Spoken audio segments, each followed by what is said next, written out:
It's a late-night shift in a dimly lit, small-town diner set in 1991. The interior is quiet, with old yellow lighting casting soft shadows across the empty booths and tables. Outside, a neon sign flickers intermittently, creating a faint buzz and reflections on the diner's window. A tired waitress, in her late 20s, walks between tables, wearing a worn-out uniform. Her expression is weary, reflecting the monotony of her job. The atmosphere feels still, with only the faint sounds of clinking dishes and murmurs of other customers in the background.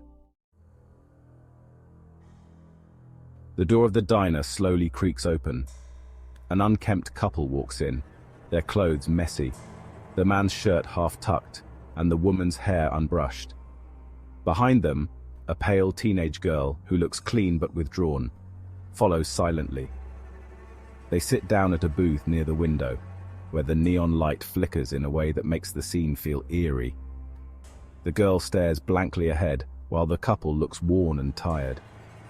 The booth is slightly darker than the rest of the diner, as if something unsettling lingers around them. The teenage girl at the table accidentally drops her fork. The fork clatters loudly against the floor, disrupting the quiet of the diner. The waitress bends down to pick it up, handing it to the girl.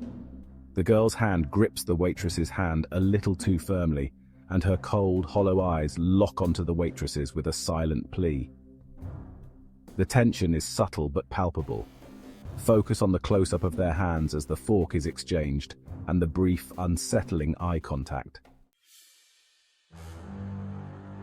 The girl drops the fork again, and this time when the waitress picks it up, the girl's grip on her hand tightens noticeably, leaving red marks on the waitress's skin.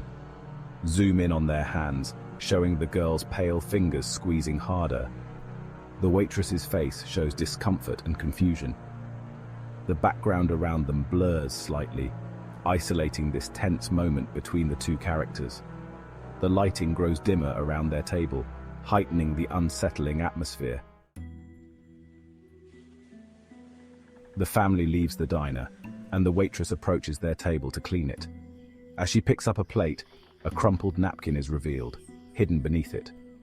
Slowly, she unfolds the napkin to reveal the chilling message, "Help me, call the police," written in shaky, desperate handwriting. Her hands tremble slightly, and the camera lingers on the message for an uncomfortable moment. The lights in the diner seem dimmer, with the eerie neon flicker still present in the background. Transition to a dim bedroom at night. The waitress lies in bed, staring at the ceiling, her face twisted with guilt and dread. Shadows from a nearby streetlight dance across the walls, giving the room an unsettling feel. On her nightstand, there's a missing persons poster with the face of Antoinette Cayedito. Flash images of the girl from the diner overlap with the poster, showing the waitress realizing the terrifying resemblance.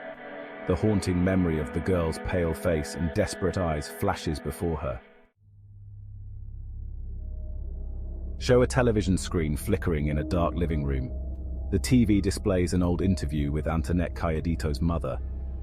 Her expression is cold and detached, as if she is indifferent to her daughter's disappearance. The camera shifts to show the reflection of the waitress in the TV screen, her face filled with dread as she realizes that the girl from the diner may have been Antoinette. The TV flickers and glitches slightly, adding an unsettling quality to the scene. The waitress's breathing becomes audible as the revelation sets in. The screen fades to black, and a missing persons poster of Antoinette Cayedito slowly fades into view. The words "still missing" are written in bold letters at the bottom of the poster. The sound of a fork dropping echoes eerily in the background as the image slowly dissolves into darkness.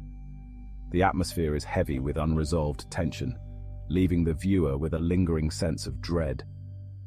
The sound of the neon sign buzzing is the last thing heard as the screen goes black.